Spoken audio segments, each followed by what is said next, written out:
మీ మోకాల నొప్పులకు ఎటువంటి సర్జరీ లేకుండా ఎపియాన్ పెయిన్ క్లినిక్ అందిస్తున్న అత్యాధునిక చికిత్స. ఫస్ట్ ఎర్లీ మార్నింగ్ 4 o'clock లేస్తాను. 4 o'clock లేచిన తర్వాత మెడిటేషన్ చేసుకుంటాను.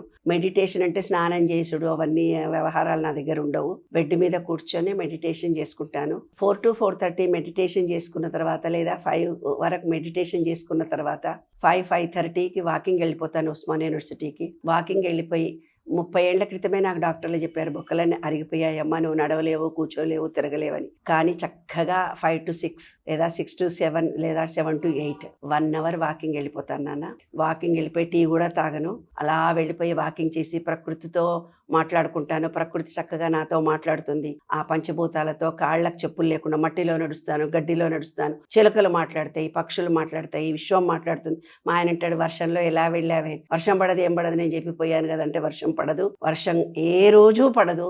అక్కడ కూడా బోల్డ్ మంది ఫ్రెండ్స్ ఉంటారు.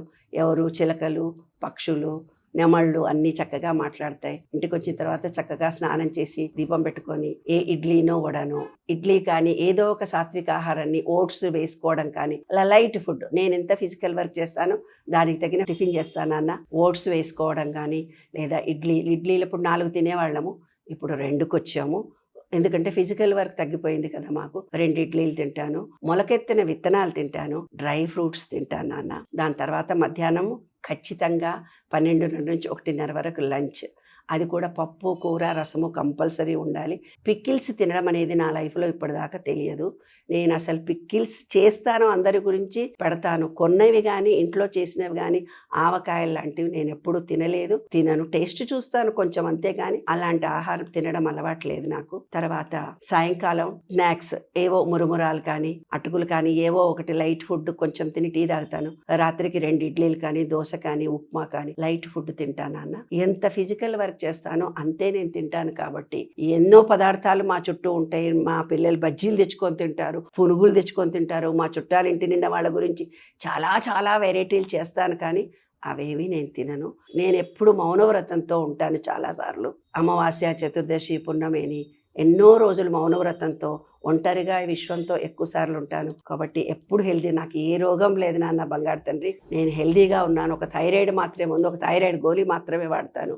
హ్యాపీగా, ఆనందంగా, సంతోషంగా. ఎందుకంటే మన హృదయము విశాలంగా ప్రేమతో, కృతజ్ఞతతో ఈ విశ్వంపై అందరిపై ఉండి, అందరు ఎలాగున్నా వాళ్ళని ఎక్సెప్ట్ చేయగలిగే మనసుండి, అందరూ నిమిషం బాగుండాలని వాళ్ళ గురించి చిన్న క్రిటిసిజం కూడా నాకు చేత కాదు. ఎవరి మనసు నొప్పించడం నాకు చేత కాదు. అలాంటి మాటలన్నీ ఈ విశ్వం ఇష్టపడదు. కాబట్టి విశ్వానికి ఏది ఇష్టమో మనం అందరినీ ప్రేమించాలి. అందరూ నీ చుట్టూ ఉండేవాళ్ళు నిన్ను పొగిడేవాళ్లే ఉండరు, నిన్ను క్రిటిసిజం చేసేవాళ్ళు కూడా ఉంటారు, నిన్ను ఈర్ష్యపడే వాళ్ళు కూడా ఉంటారు, నీ ఈగోను దెబ్బతీసే వాళ్ళు కూడా ఉంటారు, నిన్ను అవమానించిన వాళ్ళు కూడా ఉంటారు. ఈ విశ్వంలో మొత్తం మన అందరూ మన చుట్టూ మన వాళ్లే ఉండరు, కానీ వాళ్ళు మనం ఎంచుకున్న వాళ్లే. కాబట్టి వాళ్లకు కృతజ్ఞత తెలుపుతూ ఎప్పుడూ ప్రేమగా ఉండి, కృతజ్ఞతతో ఉండి, ఆనందంగా వాళ్ళతో ఎంజాయ్ చేస్తూ ఆనందాన్ని పంచుకుంటూ ఉండండి.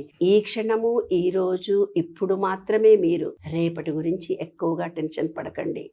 ఎప్పుడైతే మనం ప్రజెంట్లో ఉండి ఎరక కలిగి ఉంటామో విశ్వం ఎప్పుడూ మనతోటే ఉంటుంది. ఆనందంగా, సంతోషంగా ఉంటాము.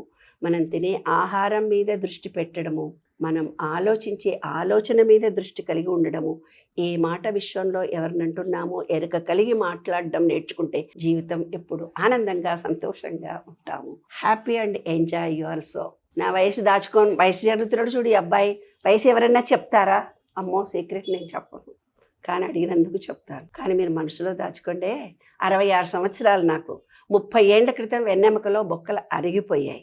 డాక్టర్ అన్నాడు, ఎలాగమ్మా ఇంత హార్డ్ వర్క్ చేశావు అన్నాడు. మెంటల్లీ రిటార్డెడ్ స్కూల్ రన్ చేశాను. 2nd ఫ్లోర్లో మా ఇల్లు, గ్రౌండ్ ఫ్లోర్, 1st ఫ్లోర్లో మా ఇల్లు. అలా ఎక్కి దిగి, అంటే ఆర్థరైటిస్ అంటే వాతతత్వం ఉంది. ఆ వాతతత్వం వల్ల తొందరగా బొక్కలు అరిగిపోయినాయి. ఆ వాతతత్వం ఎలా కంట్రోల్ చేసుకుంటే మన బొక్కలు మిగతావి అరిగిపోకుండా ఉంటాయో అలాంటి జాగ్రత్తలు తీసుకోవాలి. ఏ మహిళ అయినా. మోకాళ్ళు అరిగిపోయినాయని మంటలు అంటారు, ఇంకేవారు. భూతత్వంతో సంబంధం లేకుంటే బొక్కలు అరిగిపోతాయి నాన్న. భూమితో అనుబంధం పెంచుకొని కాళ్ళను మట్టిలో కాళ్ళు పెట్టండి, గరికలో కాళ్ళు పెట్టండి. అందరము బాగుంటాము, మీరు బాగుంటారు. అందరూ బాగుండాలని మనస్ఫూర్తిగా కోరుకుంటున్నాను. బాయ్.